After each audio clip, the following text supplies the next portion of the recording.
Señores, bienvenidos al canal. Comenzamos con la información. Según los medios OTAN, están relevando que Ucrania habría podido penetrar la primera línea fortificada, la línea Surovikin. Sin embargo, esto en realidad tiene poca relevancia, ya que lo importante es cómo afecta esto al desarrollo estratégico de todo el frente. A lo sumo, si Ucrania lograra tomar Verbove, podría pretender dirigirse hacia Tokmak. Y si tomara Tokmak, recién podría decir que tiene una victoria táctica, pero, o al menos operativa, por esto de bloquear la línea férrea, que es la principal ruta de suministro de logística de los rusos.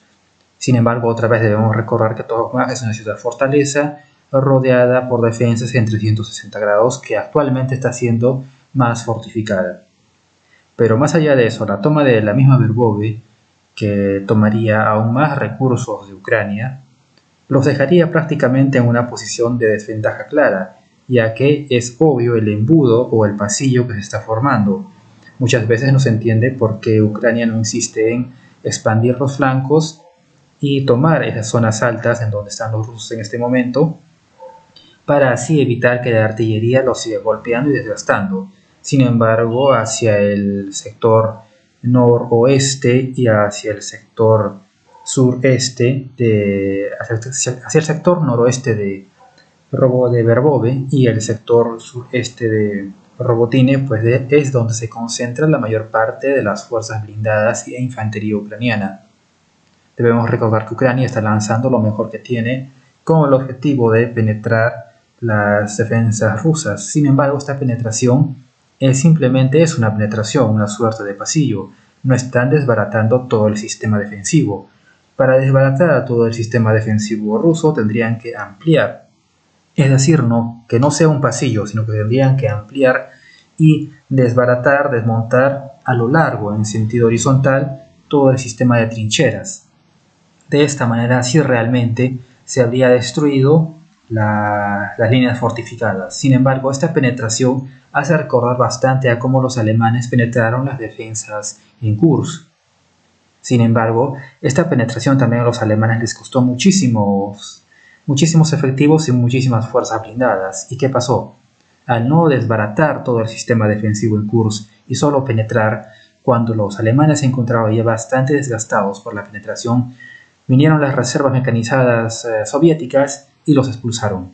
Y con esto, Alemania perdió definitivamente la capacidad de ofensiva. Meses después, anulada la capacidad ofensiva alemana, los soviéticos lanzaron su gran ofensiva, la Operación Bagration, el comienzo del fin de la Segunda Guerra Mundial. En este contexto que estamos, las fuerzas ucranianas lanzan su infantería de élite y sus mejores blindados occidentales para llegar a Verbove, intentando penetrar también las defensas ucranianas. Los medios OTAN hablan de que la línea Surovikin habría sido penetrada y estarían ya a las afueras de Verbove. Sin embargo, ¿cuánto esfuerzo y cuánto material valioso le ha costado esto a Ucrania? Además, debemos recordar que la toma de Verbove también va a costar muchísimo material y aún más blindados. Ucrania y sus aliados pueden haber puesto sus expectativas para la contraofensiva demasiado altas. 3 meses después del inicio de la tan anunciada contraofensiva ucraniana, esta no ha avanzado ni ha tenido los resultados que Ucrania y sus aliados, entre ellos Estados Unidos, deseaban, asegura un texto publicado en The New York Times. Antes de que Kiev lanzara su contraofensiva, los funcionarios esperaban que las fuerzas armadas ganaran terreno, pero la realidad es otra y Kiev casi no han logrado avances. En otras palabras, Ucrania y sus aliados, incluido Estados Unidos, pueden haber puesto sus expectativas para la contraofensiva demasiado altas.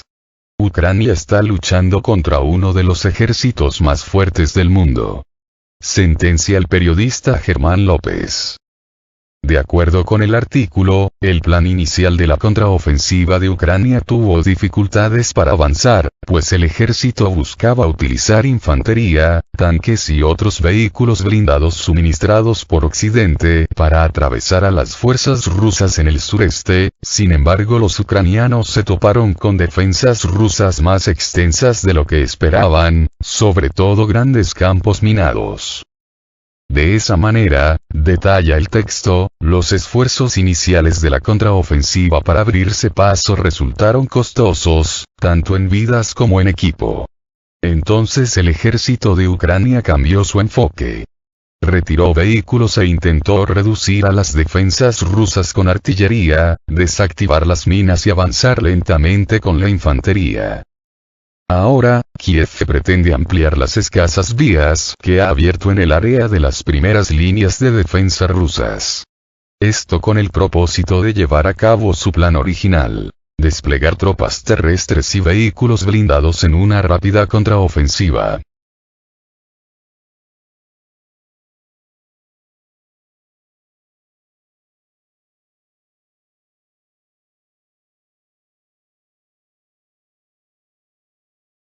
Pero el tiempo se está acabando. A medida que lleguen las lluvias de otoño, el terreno se volverá más fangoso y difícil de atravesar, lo que probablemente impedirá avances importantes en el campo de batalla, aseveró el periodista. Por su parte, las fuerzas rusas han intensificado los ataques en el noreste para obligar a Kiev a desviar sus tropas y recursos hacia esa zona. En ese sentido, asegura el comunicador, si se mantienen suficientes fuerzas ucranianas en el frente del sureste, el último gran intento de la contraofensiva podría fracasar. Este 18 de septiembre, el presidente ucraniano, Volodymyr Zelensky, admitió que la contraofensiva del ejército de su país avanza lentamente. Mientras que, desde Rusia declaran que Kiev ha sufrido grandes pérdidas y son decenas de miles los soldados que perdieron la vida tras meses de su contraofensiva. Es una pregunta difícil. Voy a ser completamente honesto con ustedes. Tenemos la iniciativa. Y a pesar de ello, la contraofensiva no es muy rápida, declaró Zelensky en una entrevista con CBS. En palabras del mandatario ucraniano, el enfrentamiento en el campo de batalla se ha convertido en un duelo de artillería. Rusia y Ucrania disparan 40.000 proyectiles cada día, detalló Zelensky al añadir que la contraofensiva continuará tras el fin de las condiciones meteorológicas favorables. A medida que el tiempo empeore y aparezca el barro, agregó, las Fuerzas Armadas tendrán que utilizar drones o aviones, si estos últimos son suministrados por Occidente. La contraofensiva de Ucrania comenzó el 4 de junio en el sur de Donetsk, Artyomovsk y Zaporozhye. Sin embargo, los resultados no han sido los esperados por el gobierno de Zelensky y la OTAN. El pasado 12 de septiembre, el mandatario ruso aseguró que la contraofensiva de Kiev no logró sus objetivos y solo produjo pérdidas que ascienden a 71.500 efectivos ucranianos.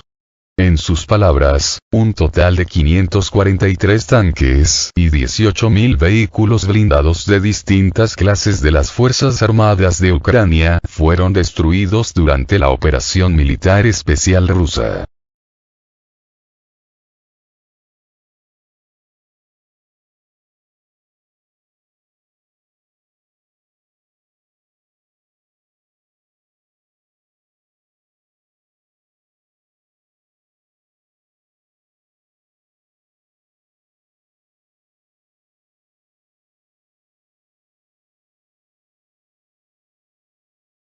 Si realmente nos importara Ucrania no estaríamos pagando para prolongar el conflicto. Si a Europa y al Reino Unido les preocupara realmente el pueblo de Ucrania, estarían promoviendo una paz duradera y no pagando para prolongar un conflicto, afirmó el escritor y periodista británico Peter Hitchens en un artículo publicado en Daily Mail.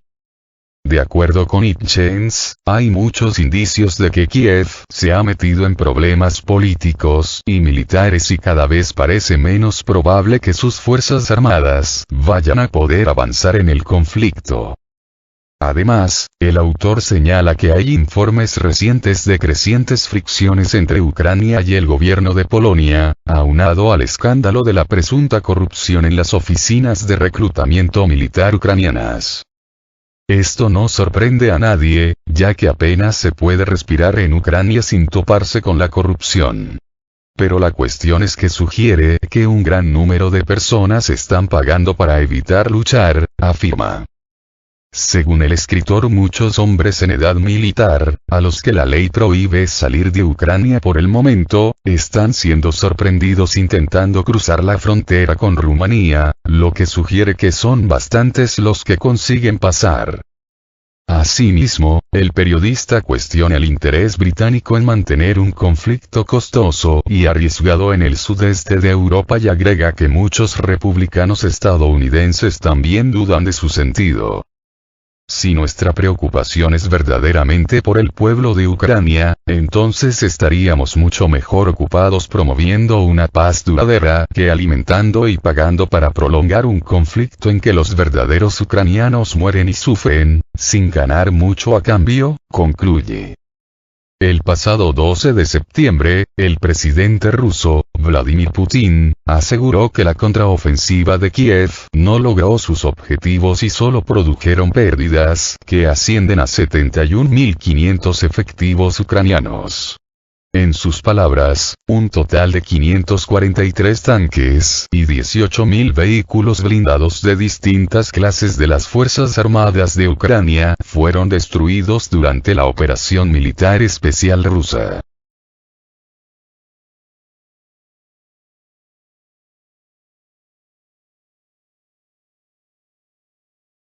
Estados Unidos busca un caza F-35 luego de un percance que provocó la eyección del piloto. Autoridades de Estados Unidos buscaban este domingo 17 de septiembre los restos de jet de combate que tuvo un percance mientras volaba sobre territorio del estado de Carolina del Sur, informó la base conjunta Charleston de la Marina de Estados Unidos.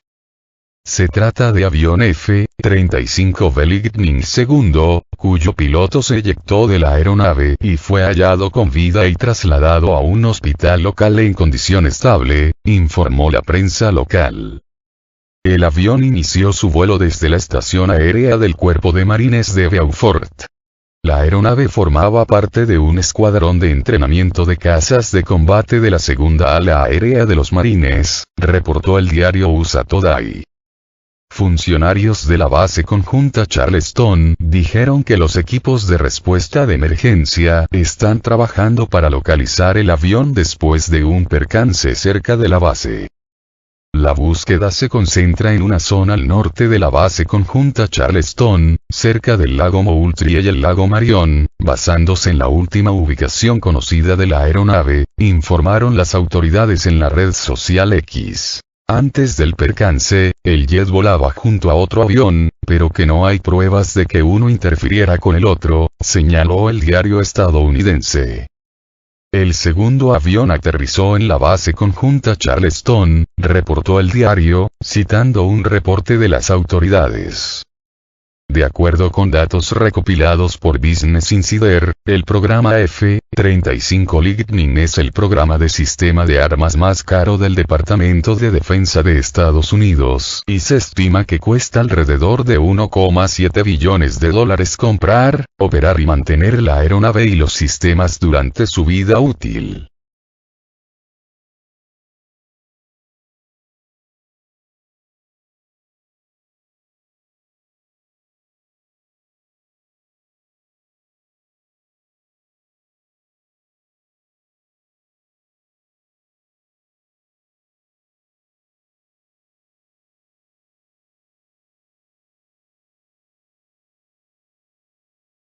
El nombramiento de Pritzker para supervisar la recuperación económica de Ucrania no es buena señal. El presidente estadounidense, Joe Biden, nombró a Penny Pritzker, empresaria y exsecretaria de Comercio de Estados Unidos, que tiene raíces ucranianas, para la recuperación económica de Ucrania. No obstante, esto no es muy buena señal, explicó a Sputnik Dianesare, candidata al Senado del país por el estado de Nueva York en 2024. La empresaria fue nombrada para el papel debido a sus décadas de experiencia en los negocios y lo que describió como profundos lazos familiares de Pritzker con Ucrania, destacó Biden el pasado 14 de septiembre. El mandatario añadió que Pritzker, de 64 años, trabajará codo con el gobierno ucraniano, así como con los aliados y socios estadounidenses, las instituciones financieras internacionales y el sector privado, para impulsar los esfuerzos de Washington para ayudar a reconstruir la economía ucraniana. Pritzker, que fue secretaria de Comercio de 2013 a 2017, es conocida por ser una de las estimadas herederas multimillonarias de la prestigiosa dinastía Pritzker. Esta poderosa familia es famosa por su enorme riqueza, que la ha consolidado como una de las más acaudaladas de Estados Unidos. Es la única que sirvió en la Casa Blanca, y también se ganó su nombre por ser una de las principales recaudadoras de fondos tanto para Barack Obama como para Joe Biden. Sin embargo, el nombramiento de Pritzker para el puesto no es muy buena señal, afirmó a Sputnik Dianesare.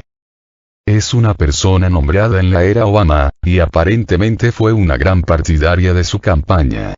Y creo que esa administración fue en gran parte responsable del desastre que vemos ahora, incluido el derrocamiento del gobierno legítimamente elegido de Ucrania y la entrada de simpatizantes de Stepan Bandera, señaló Sare. La candidata al Senado por Nueva York en 2024 recordó que el bisabuelo de Pritzker llegó a Estados Unidos desde Ucrania, por lo que ella tiene raíces ucranianas.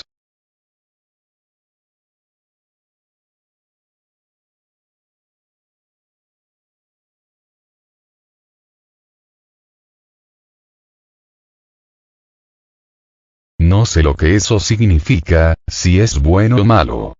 No se puede juzgar a todo un pueblo. Pero creo que sus vínculos con la administración Obama y, por tanto, la administración Biden, no presagian nada bueno, subrayó. En sus palabras, es posible que las autoridades piensen que está cualificada porque es multimillonaria y consejera delegada, y porque cooperó con las anteriores políticas de cambio de régimen en Ucrania. Parece que hay un gran amor por los sobornos y pagos criminales, y muy poca preocupación por el principio del bienestar general o el bienestar de la población, agregó Sare al referirse sobre la idoneidad de Pritzker para el cargo desde la perspectiva de la administración Biden. En cuanto a las funciones de Pritzker como representante especial de Estados Unidos para la recuperación económica de Ucrania, la política indicó que habría dado su opinión al respecto si pudiera entender por qué las autoridades ucranianas piensan que van a tener una recuperación económica sin entrar en conversaciones de paz. Realmente no sé qué responsabilidades podría tener para organizar una recuperación económica, cuando no se ha declarado el fin de la guerra de la OTAN con Rusia, ni se han entablado negociaciones de paz. No sé cómo se puede tener una recuperación si no es en el contexto de un plan más amplio para la estabilización de la región, concluyó Sare. El Congreso de la Nación Norteamericana aprobó en diciembre de 2022 casi $45.000 millones en ayuda para Kiev, fondos que están destinados a durar hasta finales de septiembre de este año. Sin embargo, a pesar del dinero y los equipos militares entregados, las tropas ucranianas no consiguen avances en sus contraofensivas frente a las fuerzas rusas. El Instituto Kiel para la Economía Mundial estima que Ucrania ha recibido más de $100.000 millones en ayuda humanitaria y apoyo militar de más de 40 países. De esa cantidad de recursos, Washington ha aportado alrededor de $51.246 millones, más de la mitad, en asistencia militar, de seguridad, financiera y humanitaria.